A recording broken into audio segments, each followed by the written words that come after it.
ఇంతకీ పవన్ కళ్యాణ్ డైరెక్ట్ చేయడం అని అంటే అది మామూలు విషయం కాదు. అంటే జనరల్‌గా ఫీలింగ్ ఎవరికైనా సరే అబ్బా! పీకే మనకు ఛాన్స్ ఇచ్చారు అది ఇదని. సో మీరు ముందు సినిమా తీయడానికి ముందు ఈ ఛాన్స్ వచ్చిన తర్వాత మీ ఫీలింగ్ ఏంటి? నాకు ఫీలింగ్ వచ్చి ఒక రెస్పాన్సిబిలిటీ ఉండింది. అంటే ఒక పెద్ద రెస్పాన్సిబిలిటీ బికాజ్ ఇట్స్ మన ఓన్ ప్రొడక్షన్ అండ్ నాన్నగారి పేరు ఇన్వాల్వ్డ్ అండ్ పవన్ సారు మన నమ్మి చేస్తున్నారు.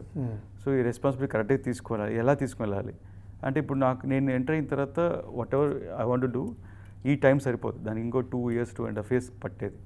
సో ఈ టైం ఎలా ఫాస్ట్గా ఫినిష్ చేస్తాం, ఎలా త్వరగా తీసుకురావాలి అండ్ ఇంత హెవీ ప్రాజెక్ట్ని త్వరగా ఫినిష్ చేయాలి అని చెప్పి I started working 15 hours 16 hours. ఇప్పుడు రెస్పాన్సిబిలిటీ ఇచ్చేసారని చెప్పి మన ఖాళీగా కూర్చుంటే పని అవ్వదు. సో దానికి మన ఎఫర్ట్లో చూపించాలి, వర్క్లో చూపించాలి. So only from the day I committed ఇప్పుడు దాకా ఆల్మోస్ట్ రిలీజ్ దాకా every day I'm working 17 hours 18 hours. So time చూడకుండా I'm just keep on putting my effort. So దాని ద్వారా చూస్తాం రిజల్ట్, మన వర్కే మాట్లాడలేం, మనమే మాట్లాడలేం అని. Right sir. అలాగే పవన్ కళ్యాణ్ అంటే గుర్తుకొచ్చింది మనకి ముందు నుంచి నాన్నగారికి పవన్ కళ్యాణ్ గారికి మంచి అనుబంధం ఉంది. ఆ ఖుషి సినిమా దగ్గర చూస్తే ఆగిపోయిన సత్యాగ్రహైనా కానీ వీళ్ళెవరో సినిమాకు మాత్రమే కలిసే ప్రొడ్యూసర్ హీరో కాదు, వీళ్ళిద్దరికీ మంచి బాండ్ అనేది కూడా ఉందని మనకు వాళ్ళని చూస్తే తెలుస్తూ ఉంటుంది. మీకు పవన్ కళ్యాణ్ గారికి ఎలాంటి బాండ్ ఉంది? సో దానివల్లే ఇప్పుడు ఈ అవకాశం కూడా వచ్చిందని మీరు అనుకుంటారు? అవకాశం వాళ్ళిద్దరు బాండ్ అండి. సో ఎలా బాండేజ్ అంటే లైక్ నాన్నగారు అంటే పవన్ సార్ చాలా ఇష్టం, ఎందుకంటే ఆయన చేసిన సినిమాలు మెసేజ్ఫుల్ ఫిల్మ్గా తీశారని. ప్లస్ నాన్నగారు సినిమాకి ఇంత చేసే వాళ్ళు ఇంత ప్రాఫిట్ సంపాదించాలనే మైండ్ సెటే లేదు, సినిమా బాగా రావాలని వర్క్ చేస్తూ ఉంటారు. అదే మైండ్ సెట్ పవన్ సార్ కూడా ఉంది. సో అందువల్ల ఇద్దరు బాగా సింక్, వాళ్ళిద్దరు సింక్ మామూలు సింక్ కాదు అది. సో అది నాకు ఇప్పుడు అర్థం కాదు అది, బట్ ఇద్దరు అంటే చాలా గౌరవం, రెస్పెక్ట్. ఆ రెస్పెక్ట్ వల్ల ఏదో నా మీద ఒక చిన్న సాఫ్ట్ కానీ పవన్ సార్కి. సో అది కూడా నాకు హెల్ప్ అయింది, సినిమాకి నాకు డైరెక్షన్ రావడానికి హెల్ప్ అయింది. ప్లస్ షూటింగ్ స్పాట్లో నాకు ఆ రెస్పెక్ట్ అనేది ఎప్పుడు అది మెయింటైన్ అవుతూనే ఉండింది. సో ఆ సపోర్ట్ ఎప్పుడు ఉంటూనే ఉండిందండి.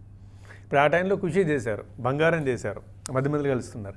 ఏదైనా ఒక ఇన్సిడెంట్ హరిహర వీరమల్లు కాకుండా అంతకుముందు పవన్ గారితో మీకున్న ఒక మెమరీ ఏదైనా చెప్తారా? నాకు మెమరీ ఖుషి టైం మెమరీస్ ఉన్నాయి బాగా.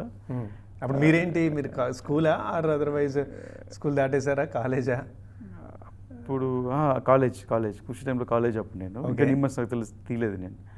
సో ఆ టైంలో చిన్న చిన్న మెమరీస్ ఉండింది పవన్ సార్తో, చిన్న చిన్న ఇంటరాక్షన్స్ అయిన ఉంది అప్పుడు.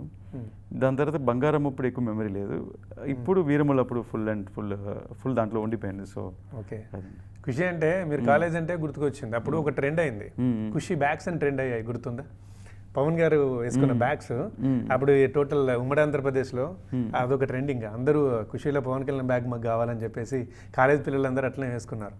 మీకు అంత గుర్తుండకపోవచ్చు మేబీ ఆ బ్యాగ్ అంటే ఆయన ప్రతి ఖుషీలో చాలా ట్రెండ్ అయిందండి. ఆయన యాక్సెంట్, మాడ్యులేషన్ అన్ని ట్రెండ్ అయింది. అవును, పవన్ సార్ ఎవ్రీ సీన్లో ఒక ఇది స్టైల్, ఒక స్వాగ్ ఇంట్రడ్యూస్ చేస్తారు సార్, కాస్ట్యూమ్స్ నుంచి ప్రతిదీ. So is so perfect in that.